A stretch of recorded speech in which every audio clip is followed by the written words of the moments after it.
खूप जास्त कथा वगैरे सांगणार नाही। फक्त सर्वप्रथम तर मी आदरणीय मुख्यमंत्री देवेंद्र फडणवीस साहेब, उपमुख्यमंत्री आदरणीय अजितदादा पवार, उपमुख्यमंत्री आदरणीय एकनाथ शिंदे साहेब यांचा मनापासून आभार व्यक्त करेल की अनेक वर्षापासून शेतकऱ्यांची मागणी होती। शेतकऱ्यांच्या शेतामध्ये जाण्यासाठी रस्ता नव्हता आणि मुख्यमंत्री पांदन रस्त्याला मंजुरी देऊन एक प्रकारे शेतकऱ्यांचा जो इतक्या वर्षाची जी मागणी होती ते आपण पूर्ण करत आहात, त्याबद्दल मी आपले सर्व शासनाचे या ठिकाणी आभार व्यक्त करतो। विशेष म्हणजे या ठिकाणी आदरणीय सार्वजनिक बांधकाम मंत्री राजेसाहेब बसलेले आहेत। माझा मतदारसंघ तसा जर विचार केला तर आदिवासी बहुल नक्सल क्षेत्रामध्ये मोडतो। 2014 ते 19 मध्ये आदरणीय मुख्यमंत्री देवेंद्र फडणवीस साहेब असताना मुख्यमंत्री सडक योजनेअंतर्गत अनेक रोड रस्ते झाले, परंतु 19 ते 24 या कालावधीमध्ये रस्तेचे काम होऊ शकले नाही आणि त्याच्यामुळे अनेक रस्त्यांना आता गती देण्याची गरज आहे। माझ्या मतदारसंघातील ककोडी, चिचगड, नवेगाव बांध या राज्य महामार्ग क्रमांक 358 वर नेहमीच छत्तीसगड राज्यातून मोठ्या प्रमाणात सुरजागड प्रकल्पात जाणारे ट्रक, त्यामुळे रस्त्याची खूप दुर्दशा झालेली आहे, तरी ते करण्याची खूप गरज आहे।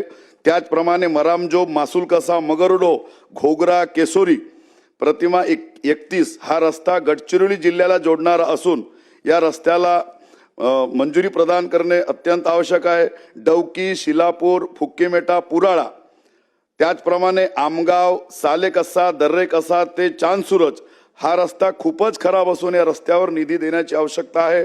तसेच चिरचाड बांध, खुर्शीपार, दहेगाव या रस्त्यावर सुद्धा मोठ्या प्रमाणात ट्रक येणं जाणं करत असल्यामुळे तो देखील रस्ता पूर्णतः नष्ट झालेला आहे, तिकडे सुद्धा लक्ष देण्याची गरज आहे।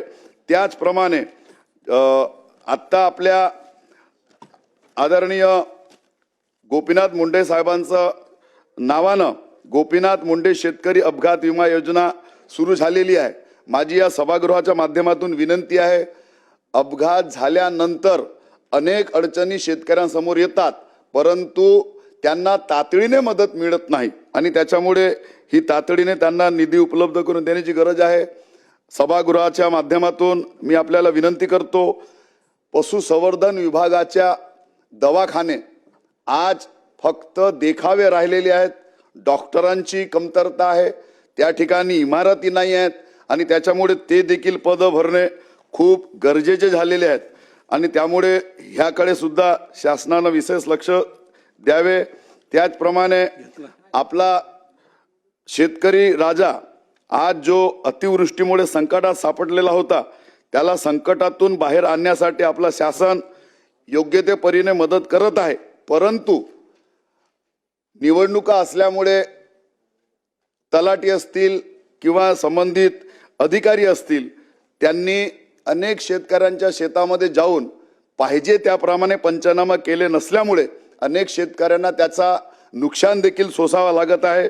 त्याचप्रमाणे सध्या माझा जो मतदारसंघ आहे आमगाव देवरी, त्या मतदारसंघामध्ये आदिवासी नक्षल क्षेत्र असल्यामुळे नेटवर्कचा प्रॉब्लेम आहे आणि त्याच्यामुळे ई पीक करत असताना आमच्याकडे जास्तीत जास्त धानाचा पीक होतो आणि ई पीक करत असताना सर 2 मिनिट, ई पीक करत असताना धानाऐवजी इतर पिकांच्या त्या ठिकाणी नोंदणी झालेली आहे, त्याच्यामुळे हे देखील आपण करावे अशा प्रकारची माझी या निमित्ताने विनंती आहे।